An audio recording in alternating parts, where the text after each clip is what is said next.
Kaizen இது Japan மொழியில் continuous improvement அப்படின்னு இதுக்கு ஒரு அர்த்தம். இந்த கைசன் அப்படிங்கிற கான்செப்டை யார் கண்டுபிடிச்சான்னு பார்த்தீங்கன்னா, டொயோட்டா நிறுவனம் வந்து அவங்க கம்பெனி இம்ப்ரூவ் பண்ணுறதுக்காக வேண்டி இந்த கைசன் கான்செப்டை வந்து அவங்க டிஸ்கவர் பண்ணாங்க. இந்த கைசன் அப்படின்னா ஒரு விஷயத்தை கண்டினியூஸாக நம்ம இம்ப்ரூவ் பண்ணணும், அதுவும் கன்சிஸ்டண்ட்டாக தொடர்ச்சியாக நம்ம வந்து இம்ப்ளிமெண்ட் பண்ணிகிட்டே இருக்கணும் அப்படிங்கிறது தான் இதனுடைய கான்செப்ட்டு.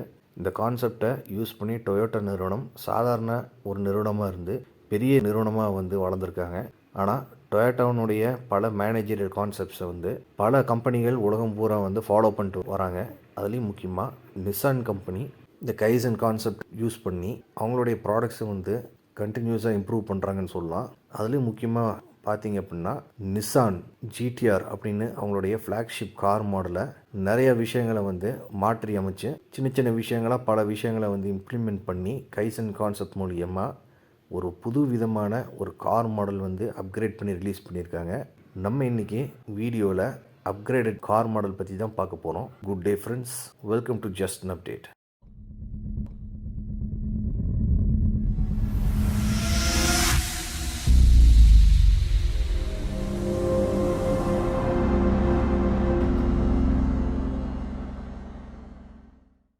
இன்றைக்கி நம்ம நிகழ்ச்சியில் பார்க்க போகிற தலைப்பு எதை பற்றின்னு பார்த்தீங்கன்னா, நிசான் கம்பெனியினுடைய ஜிடிஆர் கார் மாடலினுடைய நிஸ்மோ அப்படிங்கிற ஒரு அப்கிரேடட் வேர்ஷன் பற்றி தான் பார்க்க போகிறோம். நம்ம சேனலில் ஆல்ரெடி நிசான் ஜிடிஆர் பற்றி ஒரு வீடியோ வந்து கவர் பண்ணியிருப்போம். அதனுடைய லிங்க் வந்து நான் டிஸ்கிரிப்ஷனில் பேஸ்ட் பண்ணியிருப்பேன். நீங்கள் அதை பார்த்து நிசான் ஜிடிஆர்னுடைய ரிவ்யூவை வந்து பார்த்து தெரிஞ்சுக்கலாம். இந்த நிஸ்மோ கார் மாடலில் அப்படின்னு அப்கிரேட்ஸ் கொடுத்துருக்காங்கன்னு பார்த்தீங்கன்னா, காரில் வந்து பழைய நிசான் ஜிடிஆர் விட பல கார்பன் ஃபைபர் எலிமெண்ட்ஸை வந்து ஆட் பண்ணியிருக்காங்க. குறிப்பாக பார்த்தீங்கன்னா ஃப்ரண்ட் போனட் வந்து கம்ப்ளீட்டாக கார்பன் ஃபைபரை தான் வந்து யூஸ் பண்ணியிருக்காங்க. ஆனால் அது வந்து ஒயிட் கலர் பெயிண்ட் பண்ணி அதை மறைச்சிருப்பாங்க. ஆனால் அந்த போனட் மேலே இருக்கக்கூடிய ஏர்வென்ஸ் வந்து கார்பன் ஃபைபர் மெட்டீரியல் தெரிகிற மாதிரி தான் அவங்க வந்து டிசைன் பண்ணியிருக்காங்க. பிற்பாடு காரினுடைய ஃப்ரண்ட் பம்பர் ஆகட்டும் சரி, காரினுடைய சைட் ஸ்கர்ட்ஸ், ரியர் பம்பர், காரினுடைய ரியர் ஸ்பாய்லர், காரினுடைய ரூஃபும் வந்து கார்பன் ஃபைபர் வந்து யூஸ் பண்ணியிருக்காங்க. இதனால் என்ன அட்வான்டேஜ்னு பார்த்திங்கன்னா, காரினுடைய வெயிட் வந்து ட்ரமேட்டிக்காக குறைஞ்சது அப்படின்னா உங்களுக்கு பிக்கப்பு வந்து ஃபாஸ்ட்டாக இருக்கும்.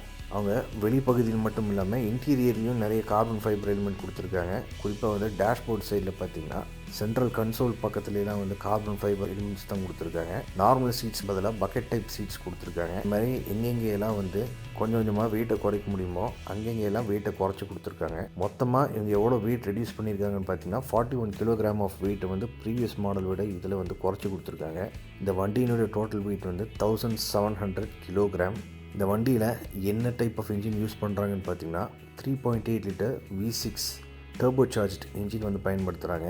இந்த இன்ஜின் வந்து ப்ரொடியூஸ் பண்ணக்கூடிய ஹார்ஸ் பவர் பார்த்திங்கன்னா ரொம்பவே பவர்ஃபுல்லான ஒரு 600 horsepower with 650 newton metre of டார்க்கை வந்து ப்ரொடியூஸ் பண்ணும். 0 to 100 km/h ஸ்பீடு வந்து 3 செகண்டுக்குள்ளேயே போய் ரீச் ஆயிரும். வண்டியினுடைய டாப் ஸ்பீடு எவ்வளோன்னு பார்த்தீங்கன்னா 300 km/h. இந்த கார் வந்து ஒரு 4 சீட்டர் கார். காரினுடைய பூட் ஸ்பேஸ் பார்த்திங்க அப்படின்னா 315 litres capacity of boot space கொடுக்குறாங்க. இந்த காரில் இருக்கக்கூடிய வீலில் வந்து 20 இன்ச் அலாய் வீல்ஸ். இந்த வீலினுடைய சைஸ் வந்து இன்க்ரீஸ் பண்ணி திக்னஸை வந்து குறைச்சி கொடுத்துருக்காங்க. ஏன்னா இதில் யூஸ் பண்ணக்கூடிய பிரேக்ஸ்லாம் பார்த்திங்கன்னா ஒரு பெரிய ஒரு பிரேக்ஸ் தான் கொடுத்துருக்காங்க. காரினுடைய டயர்ஸில் வந்து டன்லாப் கம்பெனி தான் வந்து இதுக்காகவே ஸ்பெசிஃபிக்காக மேனுஃபேக்சர் பண்ணி டயர்ஸில் கொடுத்துருக்காங்க. இந்த வண்டியினுடைய டேம்பர்ஸில் இம்ப்ரூவ் பண்ணி கொடுத்துருக்காங்க ப்ரீவியஸ் மாடலை விட. இந்த காரில் ரொம்பவே வந்து மிகப்பெரிய ப்ளஸ் பாயிண்ட் என்னென்னு பார்த்தீங்கன்னா காரினுடைய ஹேண்டிலிங்கை சொல்லலாம். காரினுடைய ஸ்டியரிங் ரெஸ்பான்ஸில் வந்து ரொம்ப டாப் நாச்சாக இருக்கும். ரொம்ப அக்யூரேட்டாக ரொம்ப ப்ரிசைஸாக திரும்பும் வண்டி. இதில் எந்த ஒரு அண்டர் ஸ்டியரோ ஓவர் ஸ்டியரோ இருக்காது. ரொம்ப பர்ஃபெக்டாக ஹேண்டில் பண்ணலாம் வண்டியை.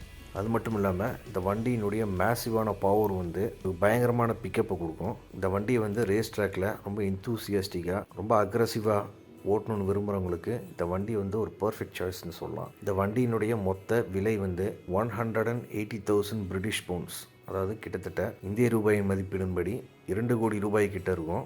அதை நீங்கள் இம்போர்ட் பண்ணிங்க அப்படின்னா விலை வந்து 2 கோடிக்கு மேலேயே இருக்கும்னு சொல்லலாம். இதனுடைய காம்படிட்டிவ் கார்ஸான போர்ஷே 911 டர்போ, மெக்லாரன் இதையெல்லாம் கம்பேர் பண்ணும்போது கொஞ்சம் எக்ஸ்பென்சிவான கார் தான். ஒரு உண்மையான நிசான் ஜிடிஆர்னுடைய ஃபேனாக இருக்கிறவங்களுக்கு இந்த வண்டி வந்து மிகவும் பிடித்தமான வண்டியாக இருக்கும் அப்படிங்கிறதுல எந்த ஒரு மாற்று கருத்தும் கிடையாது. நான் நிசான் ஜிடிஆர் நிஸ்மோ பற்றின டீட்டெயில்ஸில் இந்த வீடியோவில் தெரிவிச்சிருக்கேன். மேற்கொண்டு உங்களுக்கு தகவல்கள் தெரியும்னு நினச்சிங்கன்னா கீழே கமெண்ட் செக்ஷனில் உங்கள் கருத்துக்களை தாராளமாக பதிவு செய்யலாம். வீடியோவை பார்த்ததுக்கு நன்றி.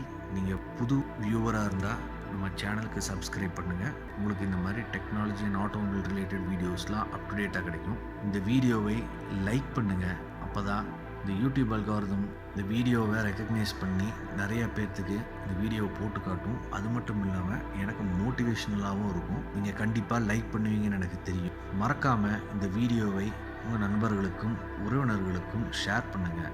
அவங்களும் நிறையா விஷயங்கள் இந்த மாதிரி சுவாரஸ்யமான தகவல்களை பார்த்து தெரிந்து கொள்ளட்டும். மீண்டும் அடுத்த முறை சந்திப்போம். நன்றி, வணக்கம்.